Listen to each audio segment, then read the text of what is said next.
Memang episode ini khusus ada dua hal, kita akan bahas KPK era baru, abang juga ikut concern ke situ. Dan sebentar lagi Anas Urbaningrum bebas. Iya. Kalau tekanan tidak ada, tekanan politik itu enggak. Yang ada ancaman mungkin. Tapi berhenti sampai ke beberapa orang ini doang. Itu apa yang terjadi, Bu? Sekarang kalau kita bicara dalam konteks Brigjen Endar, kita harus lihat dua masalah ini. Tahu nggak permasalahan apa yang dilakukan orang? Orang ini melakukan perselingkuhan.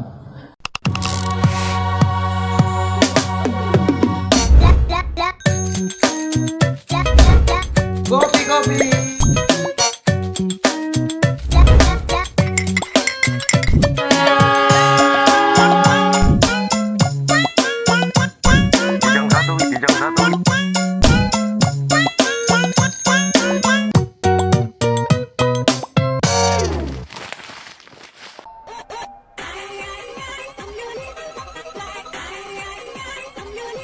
Pak Abraham Samad. Halo Pak. Siap Pak, siap. Berapa Pak kopinya? 2. Oke. Oh iya, KPK lagi bermasalah. Oke, siap. KPK ya? Kopi KPK. Komunitas pecinta kopi. Oke, siap. Mantap.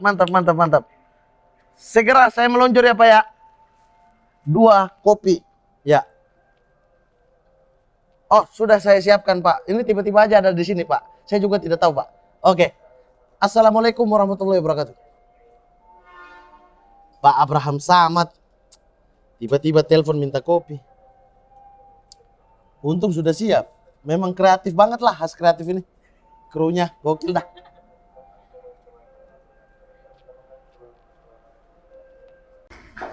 Assalamualaikum. Waalaikumsalam. Ini Pak, pesanannya Pak. Waduh, kopi.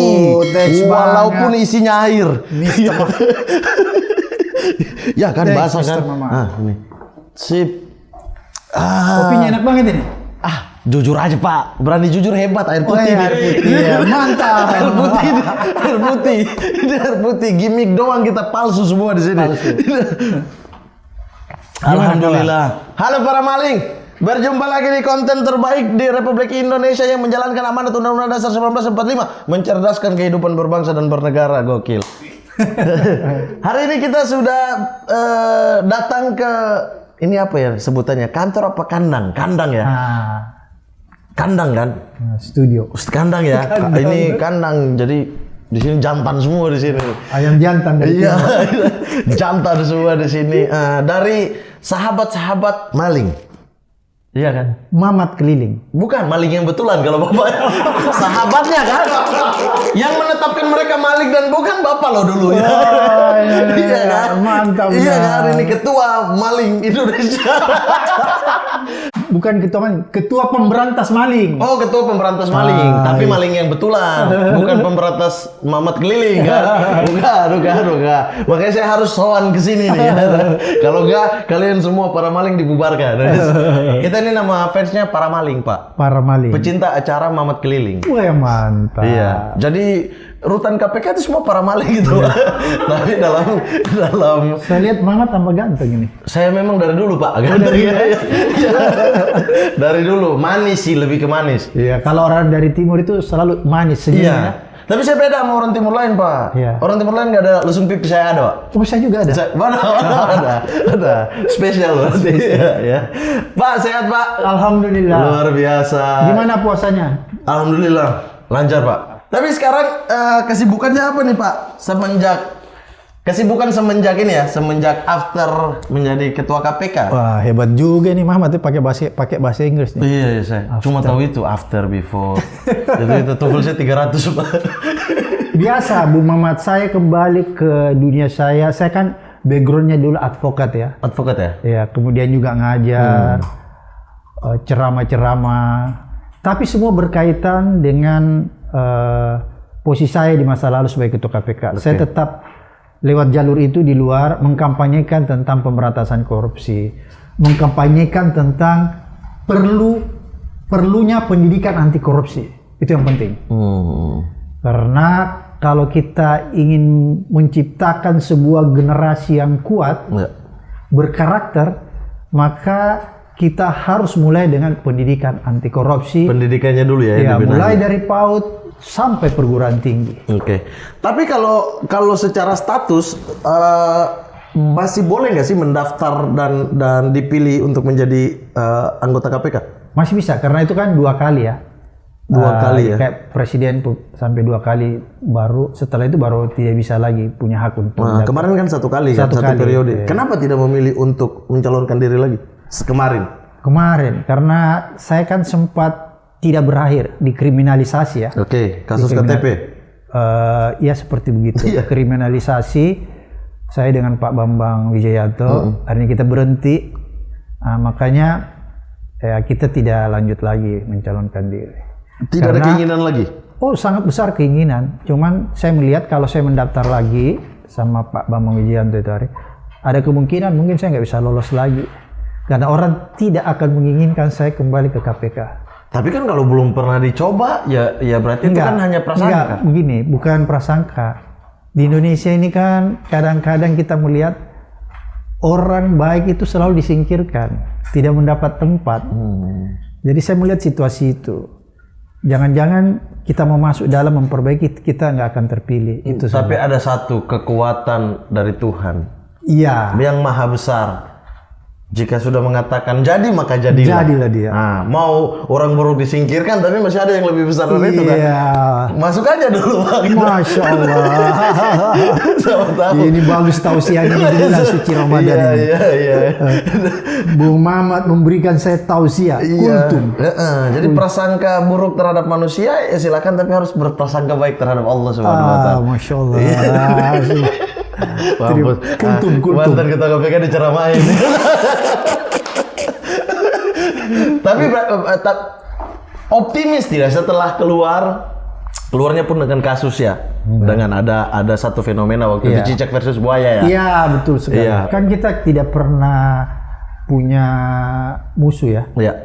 Dan yang kita kejar itu perilaku orang, bukan orangnya. Perilaku korup. Betul. Jadi bukan orangnya. Iya. Perilaku korup yang harus kita lawan, bukan orangnya, tapi perilakunya. Iya. Tapi setelah kasus itu kemudian dalam tanda kutip menurut Bang Abraham Samad dikriminalisasi, ada rasa ketakutan atau kapok? Sama sekali tidak, karena saya selalu berkeyakinan bahwa nasib dan ajal itu sepenuhnya di tangan Allah Subhanahu Wa Taala. Jadi Bung Mamat, kita harus yakin ya bahwa kalau kita berjalan di jalan benar itu selalu ada perlindungan yang datang dari atas. Nggak perlu kita minta perlindungan sama yang namanya manusia, karena kan manusia punya keterbatasan. Iya. Mintalah perlindungan kepada yang di atas, karena yang di atas itu maha kuasa, maha esa, maha segala-galanya, jadi dia bisa melindungi umat manusia. Kalau manusia tuh walaupun dia ingin melindungi kita, tapi dia selalu punya keterbatasan. Iya. Berarti tidak ada ketakutan sama sekali ya? Insyaallah nggak ada. Itu sebenarnya kalau dibilang tidak ada ketakutan, lawan katanya adalah berani dong. Berani kan? Sebenarnya muncul keberanian itu dari apa sih? Dari kegelisahan, dari kayak wah ada kesempatan nih untuk saya berani, yang tiba-tiba jadi ketua KPK saat itu. Itu keberanian itu kan karakter ya. Karakter dari dalam, karena adanya keyakinan bahwa kalau kita berani di jalan yang benar, maka kita selalu dapat perlindungan dari yang di atas. Sebenarnya itu intinya. Kalau tidak ada keyakinan juga bahwa kita bukan berada di jalan benar, kita mungkin juga nggak berani. Karena kita yakin bahwa kalau kita berada di jalan benar, selalu ada perlindungan-perlindungan yang datang dari atas. Kalau bicara Bang Abraham Samad ini KPK zaman dulu ya? Zaman dulu itu... Bukan zaman now. Bukan zaman now, zaman saat itu ya. Zaman saat itu. Itu tuh identik dengan banyak orang ya dalam tanda kutip mengatakan bahwa pencegahannya diabaikan, kemudian wah penindakannya jalan terus, apa sih targetnya? Banyak kasakusuk lah, banyak kasakusuk bahwa ini kejar penindakan doang, tapi membunuh karakter orang ini, membunuh karakter orang ini, apalagi waktu itu dengan undang-undang KPK yang lama, yang dimana kalau sudah masuk menjadi tersangka KPK tidak akan bisa di SP3. Apa tanggapannya kalau orang mengatakan seperti itu? wajar-wajar saja Bung Mamat orang berpandangan begitu ya.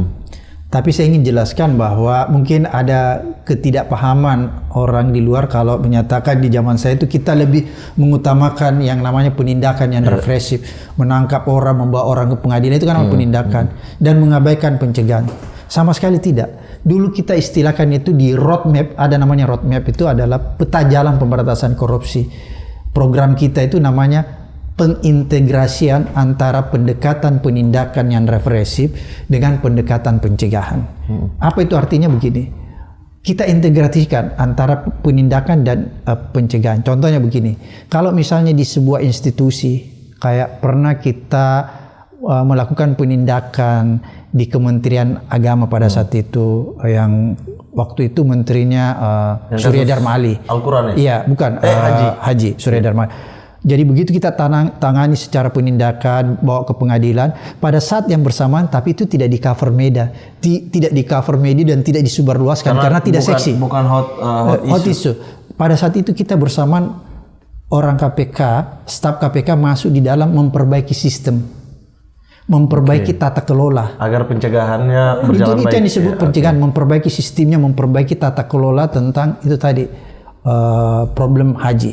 Jadi cara memperbaiki sistem itu kita lihat yang mana saja itu yang bocor, yang kemungkinan kebocoran-kebocoran itu akan berimplikasi pada tindakan korupsi. Yang kemudian sekarang menjadi Badan Pengelolaan Keuangan Haji yang sekarang itu atas dasar sistem yang dirubah itu. Ya, rekomendasi itu kan per item ya, misalnya satu item ini apanya yang buruk, satu item ini apa yang buruk. Itu yang kita supervisi. Terus nanti pada akhirnya kita memberi rekomendasi kepada kementerian itu untuk diperbaiki. Kalau misalnya dia sudah perbaiki, maka tim KPK sudah keluar dari sana. Intinya pintu masuk korupsi itu ditutup gitu ya. Karena kan begini Bu Muhammad. Sebenarnya kalau kita bicara korupsi itu ya, dia kayak sebuah sistem. Jadi di negara kita ini kayak sistemnya. Ada sistem yang memproduksi, bayangkan. Dia memproduksi kejahatan korupsi. Oleh karena itu, mesin yang memproduksi ini kita harus hentikan. Bagaimana cara menghentikan? Itu lewat pencegahan, memperbaiki sistemnya agar supaya mesin ini tidak lagi memproduksi kejahatan korupsi. Karena kalau mesin ini terus memproduksi kejahatan korupsi, orang sebaik apapun masuk ke dalam sistem itu, kemungkinan dia bisa akan terjebak dengan perilaku korupsi. Jadi itu dulu yang kita lakukan. Jadi kita tidak mau seperti pemadam kebakaran, Bu Mamat. Apa itu yang dilakukan pemadam kebakaran? Kalau di sini ada kejadian kebakaran gedung, dia datang, padamkan apinya. Setelah dia padamkan apinya, dia pergi. Itu kita tidak mau seperti itu. Yang kita lakukan, kalau gaya KPK dulu, ya roadmap-nya, datang, padamkan, berantas korupsinya, habis itu cari tahu apa penyebab kebakaran. Nah, cari tahu apa penyebab korupsi. Oh, ternyata 1, 2, 3 ada 4 sistem yang keliru. Itu yang kita perbaiki. Jadi setelah kita tangkap orangnya masuk ke pengadilan, sistemnya kita perbaiki. Nanti setelah kita perbaiki baru kita tinggalkan tempat itu.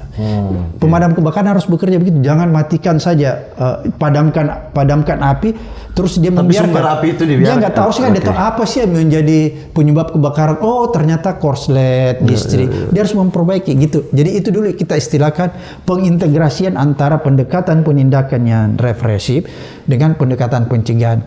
Tapi lagi-lagi Bu Mamat, kita tidak menyalahkan masyarakat kalau berpersepsi seperti yang tadi bahwa nggak ada pencegahan, padahal itu persepsi pejabat sih, bukan persepsi.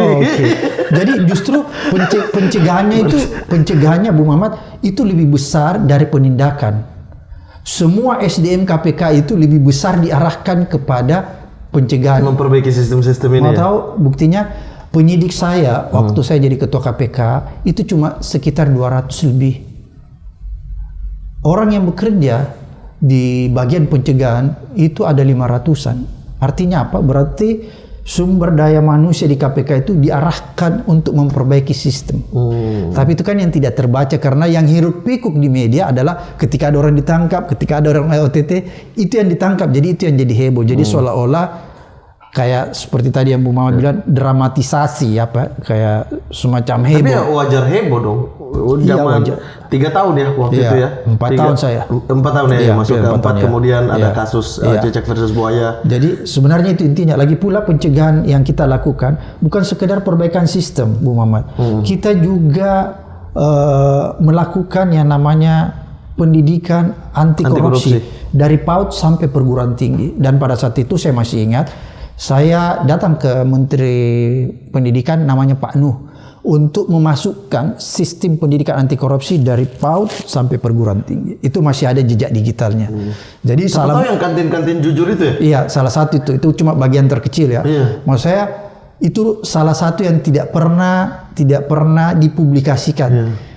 Tidak pernah dibesar-besarkan oleh media. Jadi kita itu memulai pendidikan. Tapi kantin jujur itu kasihan, yang taruh-taruh donat, yang taruh-taruh itu. Dia berharap kan mahasiswanya semua lurus ya, ambil bayar, itu rugi itu. Jadi sebenarnya intinya begitu Bu Mamat. Kita melakukan pendidikan anti corruption mulai dari PAUD sampai perguruan tinggi. Artinya secara karakter juga disiapkan. Biar kemudian ke depan itu sistem berjalan baik, manusianya juga berjalan baik ya muncul karakternya. sebuah generasi. Jadi artinya begini, yang kita tuju sebenarnya, ketika korupsinya dalam jangka pendek kita sudah berantas, kita mempersiapkan sebuah generasi yang baru, generasi yang kuat karakternya, generasi yang tidak mengenal lagi yang namanya korupsi, generasi yang tidak mengenal lagi yang namanya perilaku korup. Sebenarnya itu yang kita persiapkan. Intinya, tapi lagi-lagi ya mungkin program itu tidak berjalan maksimal. Seketika waktu saya sudah keluar lagi, saya nggak tahu persis. Iya. Tapi dulu kalau apa namanya Bang Abraham Samad ingat-ingat ya, di zaman itu ketika penindakan digalakan terus, indeks korupsi kita tuh naik apa turun? Turun. Kan buktinya sekarang ini hancur ya. IPK jadi 32 ya kalau nggak salah. Zaman itu? Zaman saya itu berapa? Pokoknya di atas. Ini kan 36 berapa tuh. Pokoknya ini adalah kejadian terburuk tentang IPK kita. Ini paling hancur IPK. IPK-nya, indeks persepsi korupsinya. Itu terjun bebas. Kita mengistilahkan terjun bebas. Itu kan berarti ada sesuatu yang tidak berjalan sebagaimana mestinya. Baik di sistem, perbaikan sistem maupun di penindakannya. Jadi kalau IPK itu banyak indikator-indikator penilaiannya, bukan sekedar penindakan, tapi ada pencegahan-pencegahan juga. Zaman itu kasus paling menyeramkan yang ditangani? Sebenarnya tidak ada kasus yang menyeramkan, ya. Tekanan dan lain-lain dong pasti besar dong. Tidak mungkin KPK itu yang hidup di dalam satu ruangan dikunci dan besok kantor lagi dikunci lagi, tidak berhubungan dengan dunia luar, sangat tidak. Jadi pasti ada tekanan dong. Ada tekanan, ada lobby, ada macam-macam di zaman itu pun pasti ada. Kalau lobby nggak ada, kalau tekanan tidak ada, tekanan politik itu nggak. Yang ada ancaman mungkin. Lebih di atas. Ya, jadi kalau ancaman itu ada sering, saking seringnya Bu Mamat, dan bukan cuma saya menerima ancaman itu, hampir semua pegawai KPK penyidik. Jadi saking seringnya, jadi kita mengistilahkan dulu tuh ancaman di KPK kayak sarapan pagi. Kalau sarapan pagi kan rutin dilakukan. Dia begitu rutin setiap hari. Karena rutin, kita jadi imun. Mungkin kalau sekali-sekali ancaman kita jadi takut juga.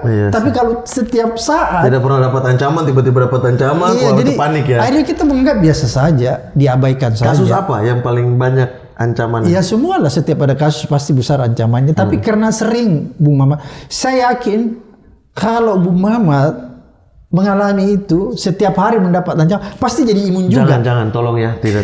Amin, tidak ya. Pasti jadi imun juga. Jangan. Iya, saya sekarang imun sama fitnah, ya kan? Karena banyak fitnah sekarang. Fitnah dari teman-teman itu yang kurang ajar manusia-manusia itu. Jadi imun juga ya lama-lama. Benar sih, benar. Tapi dulu ada prioritas dong pasti, Bang. Iya.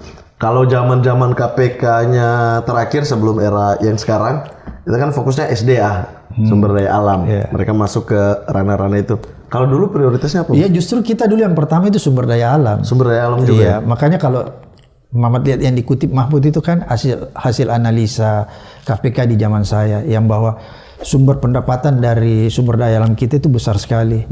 Yang bisa memberi income per kapita itu sampai 20 juta per orang kan itu zaman saya, boleh dilihat jejak digital. Jadi kita fokus memperbaiki ya. Jadi pada saat itu fokus memperbaiki sistem tentang tata kelola di sumber daya alam kita, baik pertambangan, minyak, gas dan lain-lain sebagainya, dari hulu hingga hilir. Sebenarnya itu yang kita di pencegahannya. Kemudian karena dulu begini, roadmap kita itu kita bangun begini bahwa KPK harus konsentrasi pada korupsi yang kita sebut grand corruption. Apa itu grand corruption? Kalau terjemahan bebasnya itu korupsi yang besar. Apa kriterianya korupsi besar itu, Bung Mamat? Bukan cuman kerugian negaranya atau bukan cuman berapa yang dikorupsi orang, berapa yang orang dapatkan, dan bukan itu. Itu salah satu. Tapi bisa juga mungkin korupsinya sedikit tapi orangnya orang yang powerful. Jadi ada dua indikator untuk menentukan grand corruption. Pertama mungkin bisa kerugian negaranya atau uang yang dikorupsi begitu besar. Kemudian indikator kedua orangnya. Walaupun kecil yang dikorupsi tapi kalau orangnya misalnya pejabat, penguasa, itu termasuk grand corruption. Dan itu tuduhannya justru ke Bang Abraham Samad adalah mencari panggung waktu itu. Orang-orang yang disasar orang-orang besar menghancurkan partai A, partai B. Tuduhannya jadi seperti itu gitu. Apa itu yang memang diincar? Memang oke lah ada indikator itu gitu. Tapi wah ini seksi banget nih. Untuk menghajar si A, untuk hajar si B, masuk lewat si C. Sama sekali tidak, karena kita berdasarkan yang namanya alat bukti. Kalau alat buktinya terpenuhi, maka itu yang kita sidik. Karena kalau kita tidak berdasarkan alat bukti, Bu Mamat, maka konsekuensinya orang-orang yang kita tangani itu bisa lepas di pengadilan. Makanya conviction rate kita itu 100%, 100% di pengadilan kan, itu kalau kita ukur. Itu pertama. Kemudian Bu Mamat, ada sistem yang di KPK yang orang kurang paham.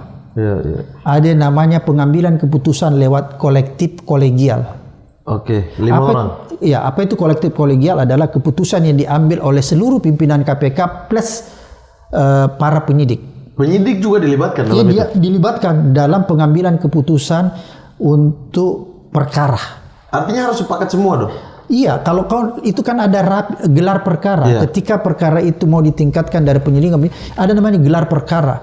Disitulah kita rapat dengan penyidik, pimpinan, terus disitulah diutarakan semua apa alat buktinya, bagaimana modus operandinya. Kalau itu sudah terpenuhi semua baru disetujui. Jadi tidak ada itu, Bu Mamat, yang menyatakan misalnya kasus A itu cuma maunya Abraham Samad atau Bambang Wijayanto, itu nggak ada, nggak bisa. Tapi zaman-zaman itu ada sprindik yang beredar luas dan lain sebagainya. Bagaimana mekanisme dalam sebelum menentukan sesuatu tapi sprindiknya udah dipersiapkan nih gitu-gitu kan dulu sorotannya seperti itu kan. Ada kan bocor pernah, tapi itu kan kebocorannya kan udah diberi sanksi bagi yang itu kan pernah sekretaris saya kan.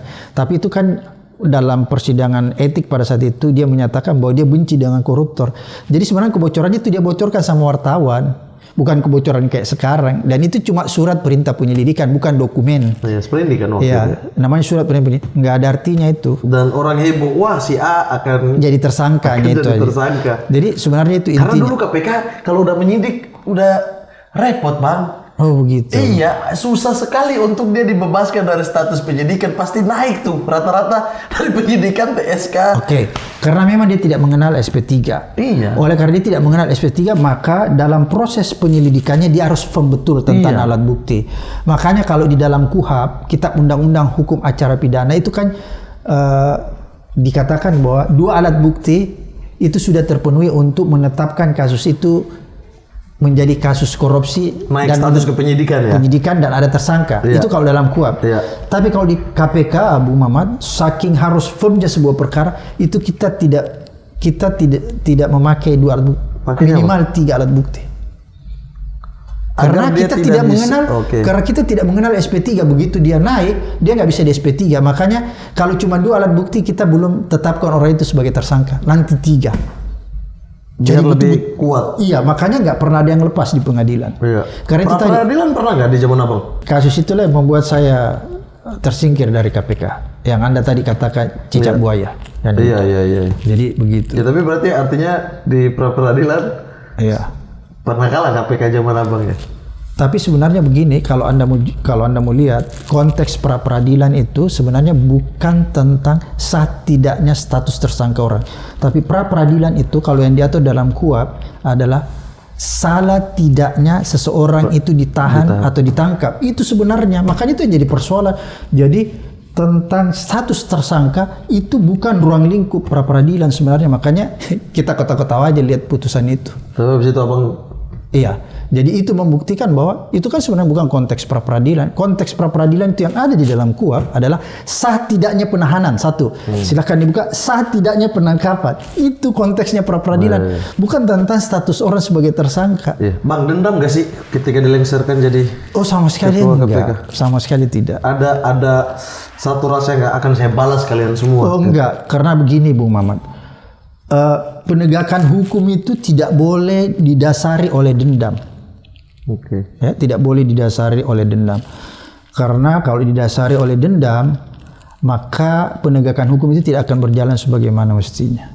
Itu kan ada juga di dalam Al-Quran, surat Al-Ma'idah, ayat 54. Janganlah kebencianmu terhadap seseorang atau terhadap satu kaum sehingga kau berbuat tidak adil. Ya. Adillah kau, karena keadilan itu akan mendekatkan kamu kepada ketakwaan. Nah, ini ayat buat buzzer-buzzer. Baik dari kubu A ataupun kubu B ya, yang pastinya yang meyakini Al-Qur'an ya, yang beragama Islam. Iya, tapi semua agama kan begitu. Iya, maksudnya kita ini pada ayat tadi ya, konteksnya tadi buat buzzer-buzzer ya, tolong jangan karena kebencian terhadap satu Anda tidak adil menyapu ratakan semua Anda maki-maki, Anda jadi gitu. benci-benci. Yang adil, kalau yang baik kita bilang baik, yang tidak kita bilang tidak. Karena dalam ayat itu dibilang keadilan itu akan mendekatkan kamu pada ketakwaan. Saya wawancara potensial capres siapa, dituduh saya udah adil sama itu. Saya wawancara, masalahnya saya wawancara semua kubu ini. Iya. Tiba-tiba besok bolanya saya dukung ini, besok dukung ini, besok dukung. Kacau ini buzzer-buzzer. Harus di telinga dibisikin ayat tadi tuh. Jangan kebencianmu membuat kau tidak adil. Tapi Bang, KPK kan pasang surut ya? Iya. KPK pasang surut, powernya pun pasang surut. Dulu itu dianggap KPK hegemoninya terlalu besar. KPK itu tidak ada yang bisa mengalahkan KPK, lembaga tertinggi dalam tanda kutip.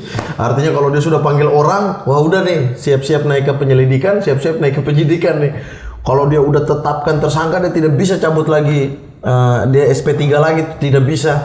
Kalau dia udah menentukan A, udah dia menentukan A, sehingga banyak kasus-kasus yang polemik gitu loh.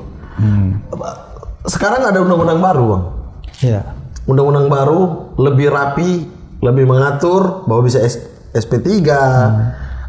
Jadi ada kesalahan bisa diperdebatkan nanti di pengadilan gitu kan, bisa dicabut statusnya dan lain sebagainya. Abang setuju nggak dengan itu? Tapi justru SP3 itu bisa diperjualbelikan, kan begitu? Nah ini udah berprasangka buruk nih. Enggak, mereka bisa diperjualbelikan. Kan, tapi kan lebih baik itu secara hukum nih. Saya buta hukum ya, tapi setahu saya ya, mohon maaf teman-teman ya. Setahu saya kan kalau orangnya itu ragu-ragu untuk ditersangkakan, iya, secara hukum makanya, dia harus lepas. Iya, gitu. makanya tidak boleh ditersangkakan baru dicari. Makanya di KPK dulu waktu dirasa itu kita butuh 3 alat bukti baru bisa naik tersangka. Jadi kalau cuma 3 itu berupa apa, Bang?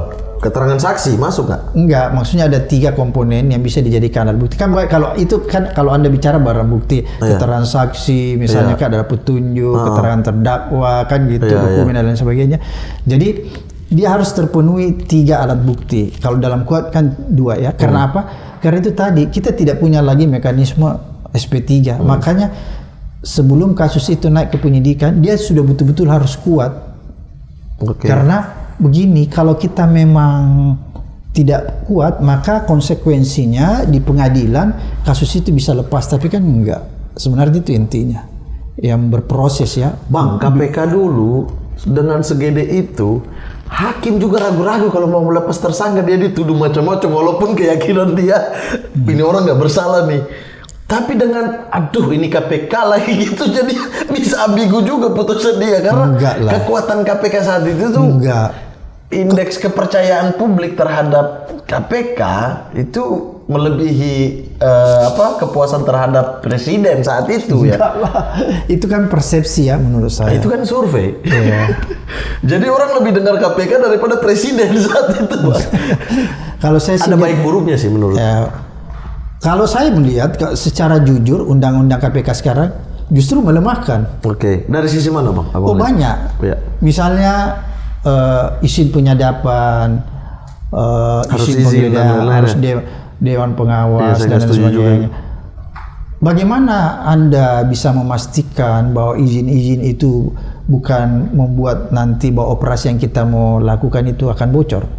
Bagaimana Anda mau OTT orang kalau surat-suratnya tersebar harus melalui beberapa meja? Itu kan bisa terjadi begitu. Kemudian satu itu, kemudian yang kedua sifat kelembagaannya, dia menjadi rumpun eksekutif, bukan lagi lembaga independen. Oke? Jadi KPK sekarang di undang-undang baru itu dia namanya lembaga yang menjadi rumpun eksekutif. Makanya pegawainya harus aparatur sipil negara. Makanya teman-teman kemarin kan dipaksa untuk ikut TWK, tes wawasan kebangsaan. Yang tidak lolos disingkirkan, yang 75 orang baik-baik disingkirkan. Itu artinya apa? Berarti KPK itu sekarang dibawa eksekutif. Kalau dulu dia independen. Kalau kita ini kan sudah meratifikasi namanya UNCIC, United Nations Anti-Corruption Convention. Isinya itu bahwa karena kita sudah ratifikasi, berarti kita harus tunduk bahwa seyogyanya lembaga anti korupsi yang ada di setiap negara itu dia harus sifat kelembagaannya independen, terlepas dari pengaruh eksekutif, legislatif dan yudikatif. Itu disyaratkan sebenarnya agar supaya dia bisa melakukan pemberantasan korupsi dengan lebih independen. Sebenarnya begitu di negara-negara maju kan begitu. Sifatnya itu harus independen. Artinya kalau ikut undang-undang sekarang berarti tidak sesuai dengan konvensi itu ya? Iya, nggak sesuai. Dan dia tidak independen lagi. Loh, bagaimana caranya mau dibilang independen kalau dia bagian dari eksekutif? Iya. Artinya apa? Dan dia pegawainya. Iya, pegawainya.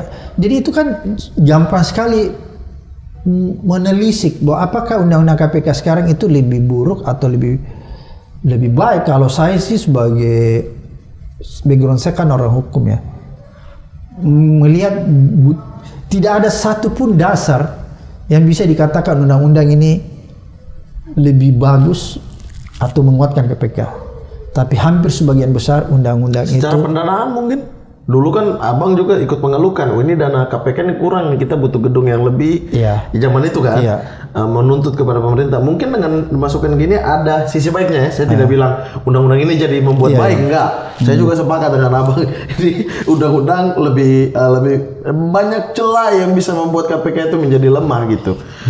Tetapi mungkin dari sisi pendanaan, secara kekuatan dia sebagai sebuah lembaga dengan begini, kalau pendanaan itu kan kewajiban negara. Ingat ya, bukan kewajiban pemerintah. Kewajiban negara untuk membiayai lembaga-lembaga tersebut karena dia kan lembaga negara. Kan begitu. Itu kewajiban negara semua. Bukan dia harus jadi rumpunnya pemerintah untuk dia dikasih duit lebih. Iya, gitu. Bukan begitu. Jadi sebenarnya itu intinya. Tapi nggak apa-apa juga kalau ada orang berpandangan bahwa undang-undang sekarang itu lebih kuat. Itu sah-sah saja. Tuh, Bang Fahri dengar tuh, abang kan yang selalu bilang ini malah bagus undang-undang sekarang. Lihat kan sekarang. Ya kan, gini kita wajar saja orang yang ngomong begitu kan bukan orang hukum. Saya ini Bang Mamat, S1 saya sampai S3 saya ini hukum. Jadi saya nggak pernah belajar ilmu lain selain ilmu hukum. Nah, nanti satu kali kita bikin debat di sini ya. Suruh Bang Fahri datang di sini ya. Saya tidak di pihak Anda Bang Fahri. Jadi sama saya, karena saya orang hukum, saya tidak mau mengomentari tentang ekonomi. Jadi kalau ada orang ekonomi backgroundnya terus dia mengomentari hukum, terus dia menjustifikasi ini lebih baik dan tidak baik, dia memberikan penilaian, itu namanya asbun. Asal bunyi. Ekonomi dari sisi merugikan keuangan negara atau tidak? Cukup sampai situ sama saya tidak akan mungkin memberi penilaian tentang situasi ekonomi dan lain sebagainya karena itu bukan bidang saya. Kalau saya memberikan penilaian itu berarti saya asbun. Tapi situasi politik boleh dong, politik mencakup semua. Iya, kalau situasi politik kita bisa. Karena politik mencakup semua. Mencakup semua. Iya. Dan Bang, dulu saya mendapat kabar, bukan kabar saya sendiri ya, desas-desus di masyarakat, bahwa seorang Abraham Samad itu memainkan powernya sebagai ketua KPK karena mengincar kursi wapres.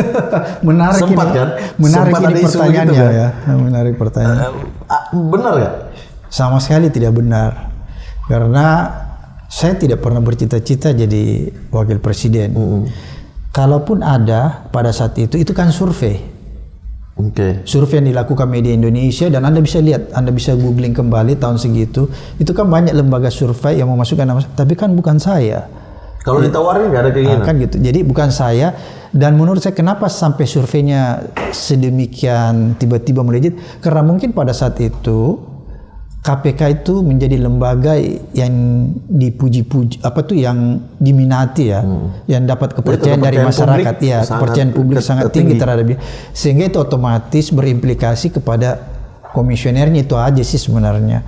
Ya wajar aja kalau misalnya kita dimasukkan sebagai orang-orang yang terkuat, ya nggak apa-apa. Yang penting kan bukan keinginan kita untuk menjadi. Kalau saat ini ada tawaran, abang yakin nolak? Satu-satunya tawaran yang akan saya terima kalau saya ditawarkan untuk menjadi pimpinan KPK kembali, dan satu lagi syaratnya undang-undangnya harus dikembalikan seperti dulu. Tapi itu kan bukan tawaran, itu harus abang daftar kan. Siapa tahu, Ya siapa kan tahu bisa ada. dong bang. Abang bilang kembalikan aturan, abang yang merubah aturan dia sudah.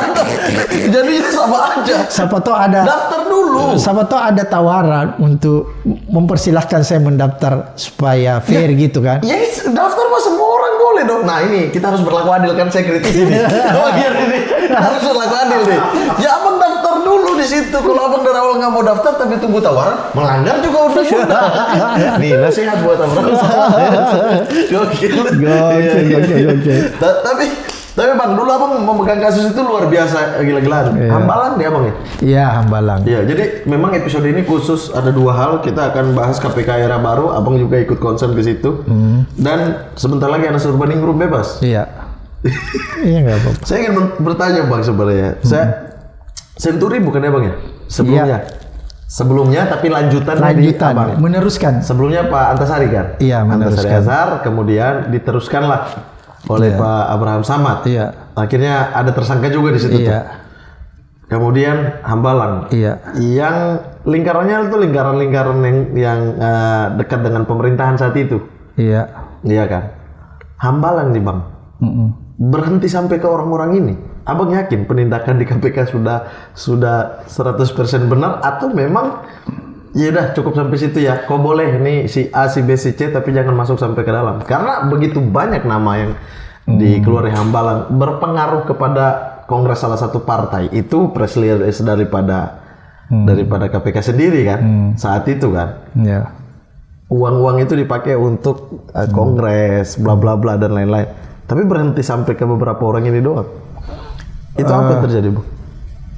Jadi semuanya itu kan ada aturannya ya, ada undang-undangnya, ada buktinya. Bukan berarti maksudnya kita melokalisir bahwa hanya orang-orang tertentu saja yang kita jadikan tersangka dan orang-orang lain kita lindungi, itu sama sekali tidak. Karena kasus itu kan terus bergulir sampai saya keluar kan. Iya. Itu kan masih ada rentetan-rentetannya.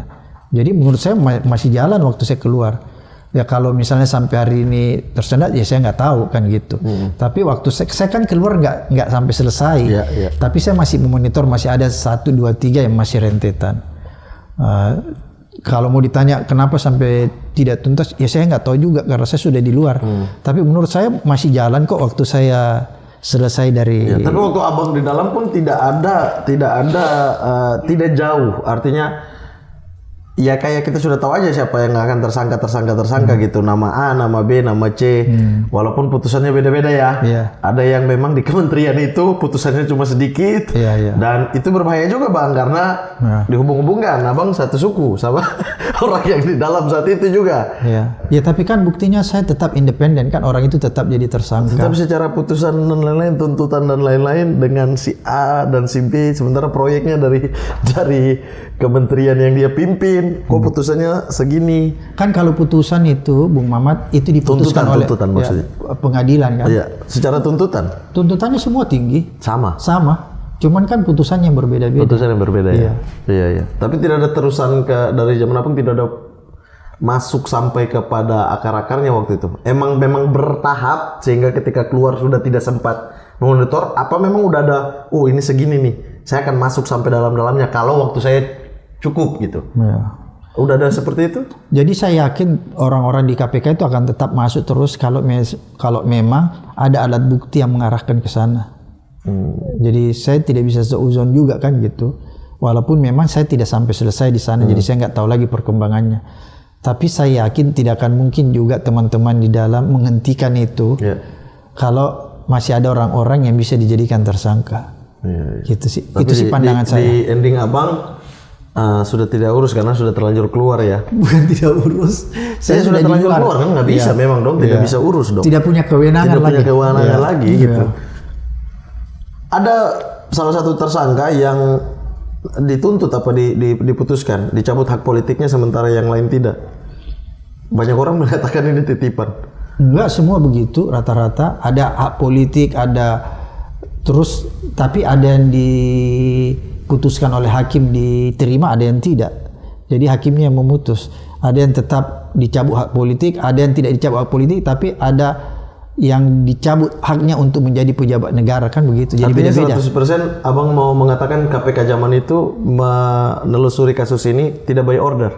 Oh sama sekali itu. Saya yakin itu. 100%. Dan tidak untuk mengincar 1-2 orang tertentu.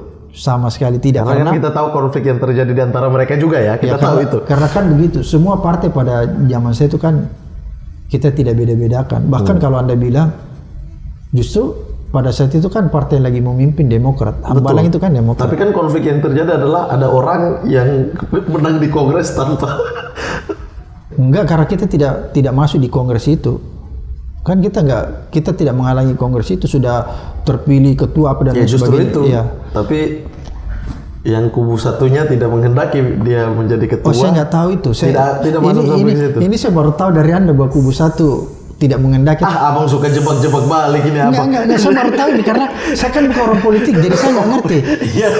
Iya, karena dulu kan makanya saya bilang konfliknya itu kita semua tahu. Iya. Kalau saya sama sekali tidak. Konflik di internal. Bang, Mas Abang nggak nonton berita sama sekali, Bang. Iya memang, tapi karena kita tidak terlalu mau masuk ke situ. Karena tapi kan setelah Kongres masalahnya. Karena kita menganggap itu bukan wilayah kita, wilayah penegakan hukum, bukan wilayah politik. Iya, artinya bukan orderan ya. Iya, kita tidak mau masuk di situ tentang Kongres apa nggak boleh.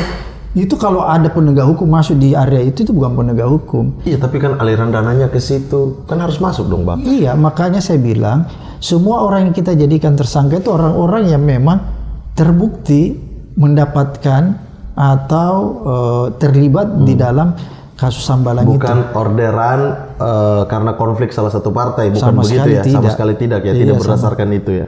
Begini, kalau ini kan Anda pakai bahasa-bahasa bersayap.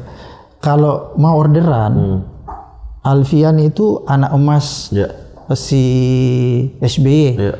Kalau mau orderan pasti kita diorder untuk tidak jadikan tersangka dia, kan begitu. Atau kita diintervensi, tapi kan buktinya enggak.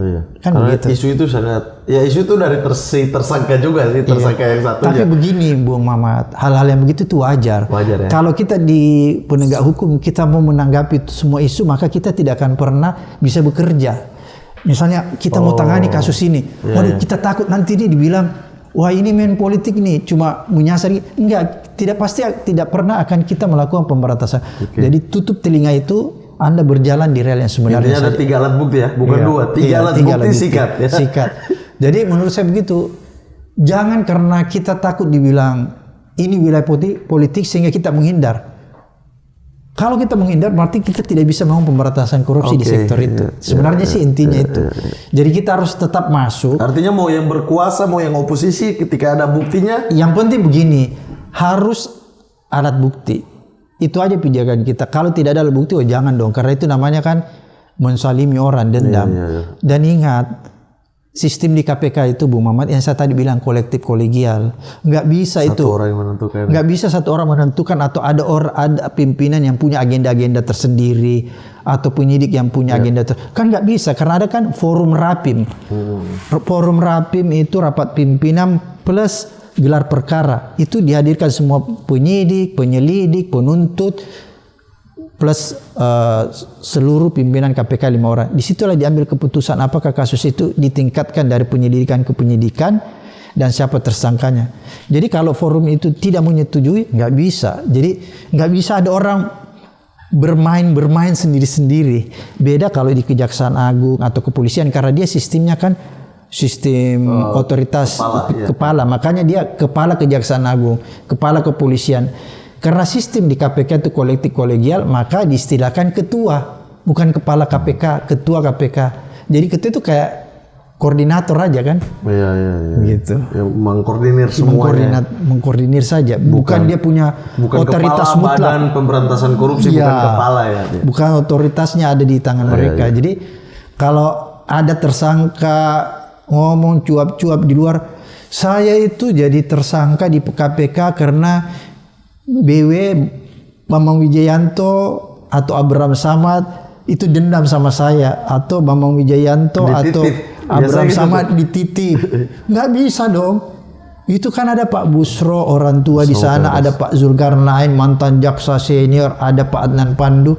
Masa kita bisa main-main dengan mereka semua? Terus ada penyidik-penyidik yang memang punya kepiawaian di dalam membongkar, mengusut kasus korupsi. Masa kita bisa perintahkan dia, ini orang jadi tersangka ya, kamu harus ikut? Nggak bisa. Karena itu dua sistemnya kolektif kolegial.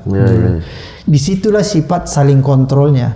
Kalau orang tanya, kalau satu mau manuver, yang lain kalau orang kan tanya dulu, KPK ini kan super body, lembaga yang super body yang tadi Bung Mamat katakan, bilang dia hampir dikatakan uncontrol, nggak bisa dikontrol. Ada. Apa itu kontrolnya? Sistemnya. Yang tadi saya katakan sistem kolektif kolegial supaya tidak ada orang bisa bermain sendiri-sendiri. Kemudian ada sistem apa lagi yang mengontrol dia? Ada namanya code of conduct, kode etik dengan budaya organisasinya. Code of conduct-nya itu ketat sekali, Bu Mamat. Semua hal-hal yang diatur itu diterjemahkan dengan sanksi. Misalnya pelanggaran terhadap A, sanksi diberhentikan. Pelanggaran terhadap B, sanksi dipecat. Itu jelas. Dulu sebelum ada Dewas, sekarang kan Dewas kan banyak. Dulu apa? Kode etik itu kalau melanggar kode etik yang menyidangkannya siapa? Orang-orang independen yang dipilih oleh, kan kita punya namanya direktorat pengawasan internal. Dia yang mengawasi. Dia mengawasi terhadap seluruh pelanggaran yang dilakukan pegawai KPK plus pimpinan KPK. Tapi ketika pimpinan KPK melakukan pelanggaran, dia memeriksa dan lain sebagainya, kemudian nanti yang menyidangkan dibentuk namanya Dewan Etik yang independen. Jadi dibentuk ini setelah kalau ada satu kasus, Dewan Pengawas ini membentuk satu kalau mau disidangkan, udah mau disidangkan. Ya kalau sudah terbukti nih ada kesalahan dilakukan komisioner, maka dia membentuk namanya Dewan Etik. Dan Dewan Etik itu diambil dari tokoh-tokoh masyarakat. Independen, tidak sama sekarang. Sifatnya Dewas itu kan permanen di dalam. Sebenarnya itu lebih fair menurut saya. Jadi itulah kontrol bagi KPK di masa lalu. Bang, tapi kemarin-kemarin saya melihat banyak kawan-kawan KPK ini yang, ini bukan dari saya ya. Kalau dari saya ya ketika saya, misalnya saya di Has Kreatif, ketika habis bekerja dari Has Kreatif udah tidak lanjut di sini, tetap kan saya merasa ini rumah saya yang pernah kita besarkan sama-sama gitu, sehingga saya masih berhubungan sama mereka gitu kan. Nah tapi kan kalau orang lain melihatnya adalah Abraham Samad, kemudian Saud Situmorang, Novel Baswedan selalu mengkritisi KPK yang sekarang kayak karena sakit hati gitu. Banyak orang melihat seperti itu. Apa yang membuat abang peduli terhadap KPK saat ini, atau pengen dihajar terus menerus? Enggak, saya bukan menghajar KPK-nya. Saya prihatin terhadap agenda pemberantasan korupsinya. KPK-nya kita harus selamatkan. Tapi orang-orang yang merusak KPK itulah yang kita sikapi. Jadi KPK-nya harus kita selamatkan. Karena ini adalah lembaga yang dilahirkan di era reformasi. Itu kita harus selamatkan. Itu form ya, kita harus. Jadi kita kan tidak mau lihat lembaga ini hancur. Nggak boleh dong kita berdiam diri. Kan agama juga melarang kita kalau misalnya kita melihat sesuatu yang akan menimbulkan kerusakan. Rubahlah dengan. Bu Muhammad lebih tahu kan. Paling tidak itu. Tapi kan bisa rubahlah dengan hati. Itulah sekecil-kecilnya iman. Iya, tapi saya tidak mau memilih sekecil-kecilnya iman. Yang paling besar ya. Paling tidak jangan kecil, yang di tengah atau yang di atas gitu. Dengan mulut. Kan dengan rubah mulut. Dengan tangan, dengan mulut. Iya, dengan mulut. Mengkritisi itu kan dengan mulut sebenarnya. Iya. Jadi ini lebih ke karena kecintaan terhadap ini lembaga ya? Kecintaan dan rasa kepedulian kita. Karena kan begini, hidup itu Bung Mamat tidak boleh egois. Apa itu yang dikatakan egois? Misalnya kalau saya sudah tidak jadi pimpinan KPK, maka saya akan menikmati hidup saya yang serba bebas. Kan gitu. Setelah tidak di KPK kan saya sudah bebas, tidak terikat lagi aturan-aturan yang bisa membelenggu saya. Saya bebas berinteraksi dengan siapa saja. Tapi jangan karena kita sudah berada di zona nyaman, kita melupakan tanggung jawab moral kita untuk menjaga marwah KPK. Sebagai mantan pimpinan KPK, walaupun saya sudah menikmati kebebasan saya, tapi saya harus tetap bisa turut terlibat menjaga marwah KPK tanpa saya diminta. Iya. Itu kewajiban moral pimpinan KPK, bukan cuma saya. Jadi kewajiban moral. Selain dari sistem, Bang, Abang melihat KPK ini sebagai sebuah lembaga seperti apa, Bang? Selain dari sistem kan prosedurnya panjang ya di DPR, usulan dari pemerintah, kemudian diputuskan DPR. Kita di luar sistem itu, di luar sistem etik, dewas, sistem sadap dan lain sebagainya. KPK sebagai sebuah lembaga dengan anggota pimpinannya, Abang melihat sekarang seperti apa? Itu kan mungkin kurang etis kalau saya memberi penilaian yang lebih analitis ya. Tapi mungkin kalau secara garis besarnya, ya mungkin kadang-kadang kita kecewa melihat penampilan KPK sekarang. Supaya kekecewaan kita itu mendasar, ya kita harus memberikan masukan, kritikan. Itulah yang saya lakukan. Kritikan, mengawasi, memberi kontrol. Dan seharusnya itu bukan cuma datang dari mantan pimpinan KPK, tapi juga masyarakat punya kewajiban terhadap itu.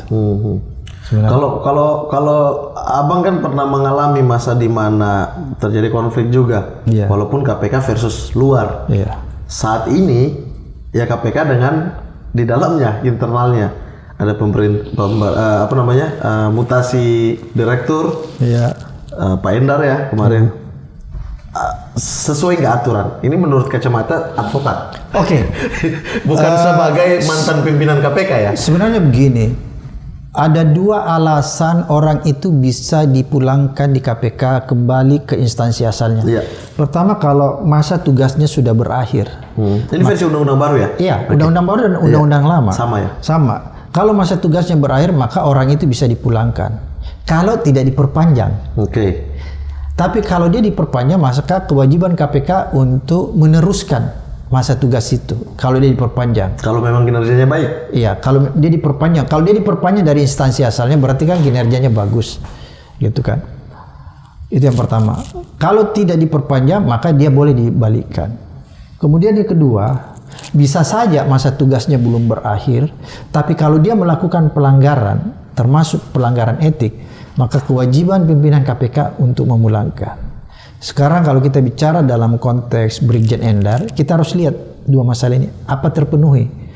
Apakah Brigjen Endar itu melakukan pelanggaran etika? Kalau dia pernah melakukan pelanggaran etika, maka etiknya?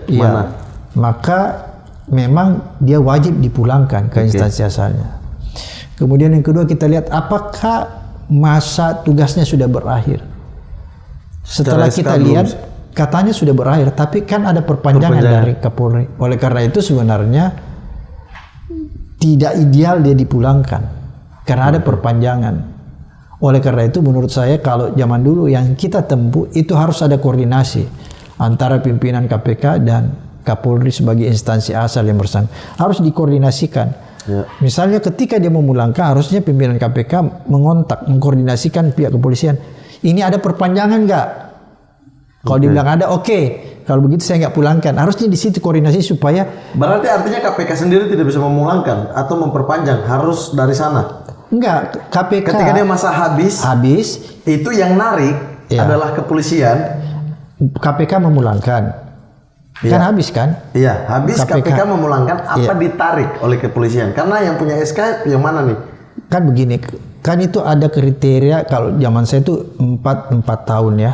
Kalau dia masih 4 tahun selesai dan dia tidak ada pelanggaran, maka dalam bunyi aturan itu dia diperpanjang kalau dia tidak ada pelanggaran. Yang memperpanjang ini KPK? Iya. Oke. Diperpanjang. Bukan surat mutasi polisi memperpanjang kan, bukan dari Tapi Polri. harus ada persetujuan dari sana. Persetujuan saja. Iya. Jadi di sana menerbitkan surat perpanjangan tugas. Ada namanya surat perpanjangan tugas yang bersangkutan, misalnya disebutkan di instansi dia sebutkan surat perpanjangan di instansi KPK. Jadi itulah yang diterbitkan, saya lihat Pak Kapolri kan. Surat perpanjangan untuk kembali bertugas. Itu ada kan begitu. Menurut saya sebenarnya yang kenapa menjadi heboh karena tidak ada koordinasi. Ngerti nggak? Maksud saya begini, kalau misalnya pimpinan KPK melakukan koordinasi kan tidak seperti ini. Misalnya kasih tahu. Iya, kasih tahu. Kan ini kan dia udah terlanjur bilang sudah dipulangkan, tidak diperpanjang, tiba-tiba ada. Itu menurut saya ternyata itu dari sana udah ada surat perpanjangan. Iya, jadi sebenarnya intinya di sini menurut saya ada kesalahannya, miskomunikasi atau misunderstanding menurut saya yang tidak nyambung, sehingga itu tadi harusnya kan ada koordinasi yang kuat. Oke. Tapi kalau melihat masalah di KPK itu banyak banget ya. Misalnya kebocoran surat dan lain sebagainya. Di zaman apa pernah nggak sih yang diselesaikan secara internal ya, yang tidak terblow up? Mungkin pegawai, mungkin apa ya, mungkin kasus yang sprindik itu, tapi itu kan menjadi terblow up kan. Ada tidak hal-hal kecil lain yang langsung diamankan, siapa nih yang bocorin ini.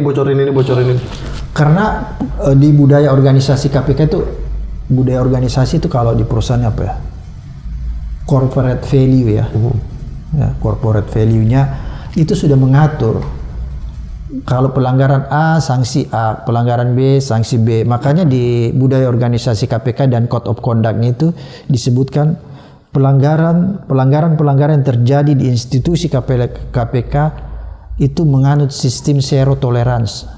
Jadi sekecil apapun pelanggaran itu akan ada sanksinya. Contohnya begini Bung Mamat. Saya waktu baru masuk, saya tiba-tiba kaget di meja saya ada SK yang saya harus tanda tangani. Kalau nggak salah 2 orang. Tahu nggak? Saya harus menandatangani surat pemberhentian terhadap 2 pegawai. Sebagai orang baru di KPK, saya penasaran dong. Kenapa 2 orang ini harus diberhentikan? Makanya saya harus memeriksa berita acaranya. Apa sih yang dilakukan oleh orang ini? Penasaran saya. Karena saya kan tiba-tiba masuk disodorkan gitu. Karena rupanya permasalahan ini sudah diputuskan di Direktorat Pengawasan. Tahu nggak permasalahan apa yang dilakukan orang? Orang ini melakukan perselingkuhan dengan pegawai yang ada di luar, bukan di KPK. Artinya saya mau bilang apa? Privat. Ini wilayah privat. Tapi KPK karena dia menganut zero tolerance, dia menjaga marwah KPK. Karena kan KPK itu harus jadi role model. Jadi sekecil apapun itu pelanggaran yang bisa mencederai, merusak citra, itu tidak ada toleransi. Saya melihat Code of Conduct yang ada di berbagai macam profesi. Profesi kedokteran punya Code of Conduct. Jurnalis punya Code of Conduct, pegawai negeri sipil ada namanya disiplin pegawai negeri sipil. Saya coba membandingkan apa sih sanksi terhadap pelanggaran-pelanggaran seperti ini. Rata-rata pelanggaran yang terjadi seperti yang tadi saya lihat itu perselingkuhan, kalau dilakukan sama orang yang di luar instansi itu, maka sanksinya itu cuma sanksi misalnya skor. Orang itu tidak boleh masuk atau dipotong gajinya atau turun pangkatnya, begitu rata. Tidak ada pemecatan. Kecuali kalau yang bersangkutan melakukan perselingkuhan di dalam kantor itu satu unit, ya, mengganggu. Jadi yang saya mau gambarkan dari peristiwa ini Bung Mamat, betapa tegasnya Code of Conduct, aturan-aturan yang ada di KPK. Itulah yang mengontrol KPK. Jadi kalau orang bilang, siapa yang bisa mengontrol KPK? Itu KPK itu super body, tidak ada yang mengontrol dia bisa abuse of power. Itu salah besar. Karena sistemnya yang mengontrol dia. Jadi kalau ada bacot yang mengatakan KPK itu tidak bisa dikontrol, dia super body, dia bisa melakukan abuse power, enggak. Itu orang nggak ngerti aturan. Ada Bang sistem. Fahri, Anda tidak mengerti aturan. Bang Fahri, jangan asal, ini sistem. Anda di DPR tidak bentuk sistem yang bagus buat DPR itu. Jadi ada Code of Conduct. Code of Conduct. Bayangkan Bung Mamat, ada nggak? Ini saya kasih contoh, karena kalau saya nggak kasih contoh nanti dipikir aku ini cuma ngomong aja. Saya pernah disidang di komite etik, padahal pelanggaran itu bukan saya lakukan. Yang tadi itu ada Sekretaris. kebocoran sprindik Sprindik, ke ya. wartawan kan, sekretaris saya harus disidangkan, dan sidang kode etik terhadap ketua KPK pada saat itu dibuka untuk umum, disaksikan oleh seluruh media massa live dari Sabang sampai Merauke. Apa yang ingin saya katakan kepada Anda? Tidak ada satupun orang yang kebal di KPK, walaupun itu ketuanya. Jadi kalau ada orang bilang KPK itu bisa abuse of power, saya akan memberikan contoh-contoh bahwa tidak mungkin. Itu dah contoh-contoh tadi. KPK sekarang abuse of power gak, Bang? Ya bisa abuse of power mungkin. Karena sistemnya Ada sudah kebocoran berubah. surat juga kemarin. Iya, karena sistemnya udah berubah kan. Kemarin itu kebocoran surat atau pemberitahuan ya bahwa itu gimana ya? Dokumen hasil penyelidikan. Oke, dikasih tahu ke Ya, yang harusnya diselidiki. disidik, ya bocor. Jadi itu dokumen yang sangat punya nilai yang luar biasa, karena lewat dokumen itulah bisa terbaca strategi penyelidikan. Oh, oke. Ya, siapa-siapa yang akan dimintai keterangannya, apa-apa saja alat bukti yang akan dicari. Kalau itu bocor, orang itu bisa sudah menghilangkan siap-siap. barang Iya. buktinya. Jadi ini menjadi sesuatu hal yang sangat berbahaya bagi Dan berhubungan kepada proses- sebuah kementerian juga. proses penyelesaian sebuah kasus. Jadi dengan bocornya ini kasus itu bisa terhambat, Iya. kasus itu bisa hilang. Kan orang bisa menghilangkan barang bukti kalau dia sudah lihat, oh ternyata yang dibutuhkan Atau sebagai, mengatur kerjasama dengan orang-orang yang bakal dipanggil untuk kita satu suara ya. atau di situ dia akan lihat, oh alat bukti yang dibutuhkan itu A, B dan C, itu dihilangkan saja. Jadi itulah yang jadi persoalan sebenarnya. Iya. Jadi- Bang, terakhir Bang, apa yang bisa kita lakukan terhadap KPK? Ya. Kalau abang dari sisi mantan ketua punya kecintaan, punya hubungan yang spesial lah. Kalau dari masyarakat apa? Ya, masyarakat itu tidak boleh permisif, Bung Mamat. Tidak boleh skeptis dan apatis. Dia harus terus mendorong. Dia mendorong, memberikan support sekaligus mengawasi KPK agar supaya KPK tetap on the track. Mendorong KPK supaya bekerja dengan baik. Itu fungsi masyarakat itu tidak boleh diajak permisif. Kalau masyarakat permisif, maka kejahatan korupsi terus berkembang seperti sekarang, karena masyarakat permisif, cuek kan, acu tak acu ya korupsi merajalela. Jadi kewajiban saya, Bung Mamat, sebagai YouTuber juga itu memberikan edukasi lewat channel konten ini, kan memberikan edukasi tanpa kita sadari, memberi edukasi orang, memberikan informasi supaya orang melakukan sesuatu terhadap pemerintah. Paling tidak orang tidak permisif. Kan kalau orang permisif, waduh kejahatan korupsi ini semakin berkembang, Bu. Yang permisif, yang bikin aturan ya sih. Bukan masyarakat sih, yang bikin aturan kan bukan masyarakat. Ada macam-macam poin yang pada akhirnya tiba-tiba gol aja. Coba masyarakat juga harus diajak supaya tidak permisif. Karena akhir-akhir ini masyarakat hampir-hampir mengalami disorientasi. Iya. Dia mulai permisif. Kadang-kadang kan begini kita temui masyarakat. Wah, dia sudah mulai cuek. Dia tetap memberikan tempat bagi mantan koruptor. Itu kan permisif. Iya. Kalau misalnya tiba-tiba ada mantan koruptor yang baru keluar, terus Anda mengeluk-elukkan dia, Iya. itu kan permisif. Anda memberikan tempat dia. Kalau ada perhelatan di rumah Anda persilahkan dia duduk di depan. Itu kan permisif, karena harusnya apa yang dilakukan masyarakat terhadap mantan koruptor, memberikan sanksi sosial.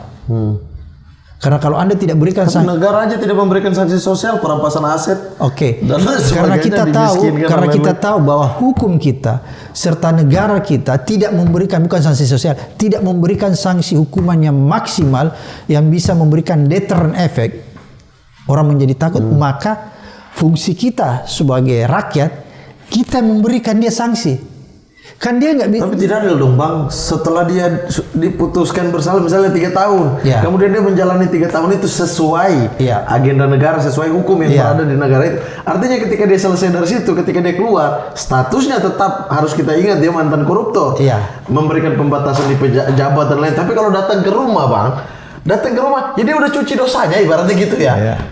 ya kita nggak bakal kasih dia jabatan dan lain sebagainya, tapi untuk datang. Saya maksud nggak ada masalah. Jadinya jahat dong. Jadi jangan salah pengertian. Ini channel kan harus memberikan edukasi. Saya mau luruskan. Permisif itu artinya begini. Agama kita, Bu Mamat, itu mengajari kita untuk memaafkan orang. Ya, itu betul, agama itu loh, agama apa? iya. Kita harus memaafkan orang yang sudah melanggar. Iya.